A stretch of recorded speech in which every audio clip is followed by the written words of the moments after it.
মোৰ চেনেললৈ আপোনালোকক স্বাগতম জনালোঁ। আশা কৰোঁ আপোনালোক সকলো ভালে আছে, ময়ো ভালে আছোঁ। আৰু আজি মই আপোনালোকলৈ তেনেই সহজ এটা মাছৰ ৰেচিপি লৈ আহিছোঁ। মাছৰ টেঙা দিয়া মাছৰ ৰেচিপি এটা লৈ আহিছোঁ। নাজানো আপোনালোকে তেনেদৰে বনাই খায় নে নাই। আজি মোৰ এনেকৈ বনাই খাওঁ, আমাৰ ঘৰ সকলোৰে এইটো প্ৰিয়। মই ভাবোঁ আপোনালোকেও ভাল পাব, চাব আৰু কমেণ্ট কৰিব কেনেকুৱা পাইছে বনাই খাই। লগতে দুআষাৰমান কথা পাতোঁ। মই সদায় আপোনালোকক ভাত ৰান্ধোতে পজিটিভ মন লৈ ভাত ৰন্ধা কথা কওঁ, কিন্তু সকলোৱে হয়তো পজিটিভ মন লৈ ভাত নাৰান্ধিবও পাৰে। আৰু সদায়তো ধৰক ৰান্ধনি ঘৰৰ ভাতেই খাই থকা নহয়, বাহিৰত কেতিয়াবা ৰেষ্টুৰেণ্টত বা হোটেলত ভাত খোৱা হয়। তেতিয়া হোটেল ৰেষ্টুৰেণ্টৰ মানুহেতো কেনেকুৱা মন লৈ ভাত ৰান্ধিছে আপোনালোকে গমো নাপাব পাৰে ন। আৰু মই হ'লেওতো গম নাপাওঁ কিনো মন লৈ ভাত ৰান্ধিছে। তেতিয়াহ'লে আমি কেনেকৈ ভাত খাম। এতিয়া আমি মনতে এটা ভাবোঁ, আমাক হয়তো সৰুতে সকলোৱে শিকায় যে অন্ন গ্ৰহণ কৰিব সময় কিদৰে অন্ন গ্ৰহণ কৰা হয়, সৰুতে সকলোৱে গম পাইছিলেই। তথাপিতো সদায় সেইটো কৰিব সময় নহয়, সদায় সেইখিনি মন্ত্ৰ বা সেইখিনি হেৰি কৰিব সময়ো নহয়। কেতিয়াবা খুব লৰালৰিকেই ভাতকেইটা খাই যোৱা হয়। তেতিয়াহ'লে আমি কি কৰি পেলাই ভাতকেইটা খাব লাগিব। ভাতকেইটা তেতিয়া আমি তেনেই সহজভাৱে আমি খুব বেছি 1 মিনিট 1 ছেকেণ্ড সময়লৈও সেইটো মনলৈ সেইটো ভাৱ আনিব পাৰিম। আমি যেতিয়া ভাতৰ পাতত বহোঁ, ভাতকেইটা সন্মুখত লওঁ, তেতিয়া ভাতকেইটা বহুত পবিত্ৰ ভাত। আৰু সেইখিনি ভাতকেইটা আমি খুব শুদ্ধকৈ খাব লাগে আৰু মনটো খুব শুদ্ধকৈ খাব লাগে, কোনো অসন্তুষ্টি নাৰাখি। আৰু এইখিনি ভাতে বা সেইখিনি তাত যিখিনি দাইল ভাজি সেইখিনি আহিছে, সেইখিনি যাতে কোনো ধৰণৰ বেয়া ভাৱ নলৈ, সেইখিনি বহুত পবিত্ৰ, সেইখিনি বহুত ভাল, সেইখিনি আমাৰ শৰীৰৰ কাৰণে উপকাৰী। সেই কথাখিনি মনত ৰাখি আপোনালোকে ভাতকেইটা খাব। তেতিয়া ধৰক ভাত যেনেকেই নাৰান্ধক, তেতিয়া মনৰ মাজতে সেই ভাৱখিনি লৈ ভাত খালে নিশ্চয় সেই ভাতখিনিয়ে অপকাৰ নকৰে। আৰু আপোনালোকে চাব তেনেকৈ খাই। আৰু আজি মই যিটো ৰেচিপি আনিছোঁ সেইটো চাই কমেণ্ট কৰিবলৈ নাপাহৰিব। লগতে মোৰ চেনেলটোক কমেণ্ট কৰিব, ছাবস্ক্ৰাইব কৰিব, লাইক কৰিব। আজি আহকচোন বাৰু চাওঁ কেনেকুৱা হ'ল।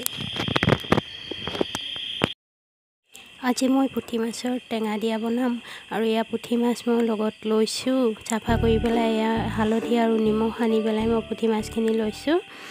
আৰু এয়া টেঙা এটা লৈছোঁ।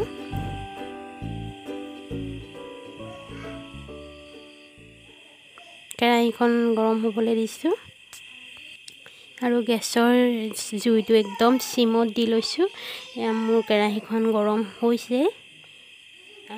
মাছখিনি মই দি দিম কেৰাহীখনত।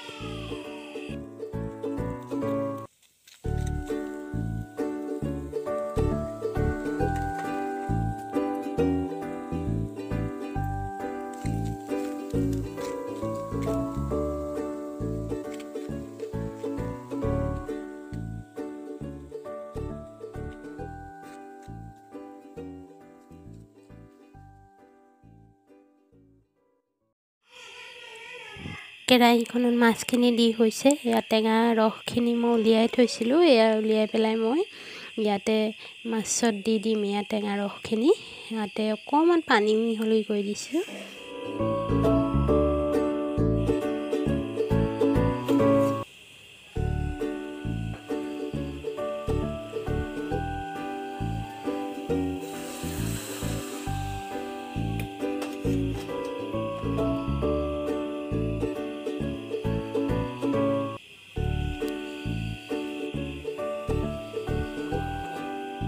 এতিয়া এয়া মাছখিনি ঢাকি দিছোঁ মই।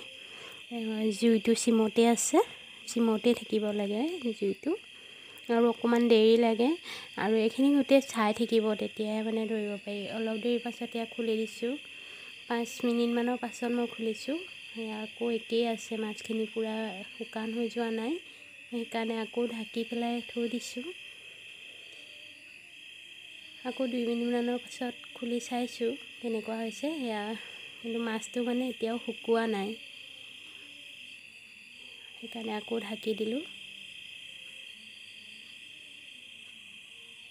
আকৌ অলপ দেৰি ঢাকি থৈ দিম। আকৌ এবাৰ চাইছোঁ, ঘনাই ঘনাই চাই থাকিব লাগিব মানে হৈছেনে নাই।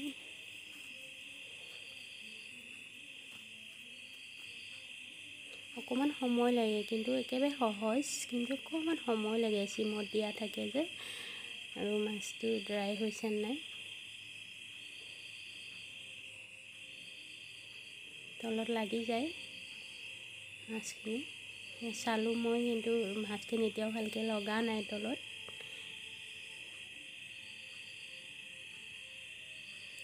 ব্ৰাউন কালাৰ এটা লৈছে আৰু মাছখিনি।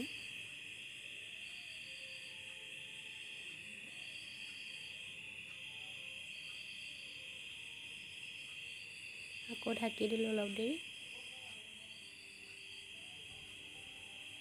এতিয়া এয়া মোৰ মাছখিনি ৰং ধৰিছে, ধুনীয়াকৈ হৈ গৈছে, তলত এনেকৈ লাগি গৈছে, দেখিছে চাগে। আৰু মোৰ এয়া আজি টেঙা দিয়া মাছ ৰেডি।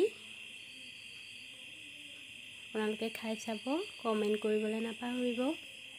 ৰেচিপিটো চাই নিশ্চয় ভাল পালে আৰু কমেণ্ট কৰিব। বাই বাই আজিলৈ।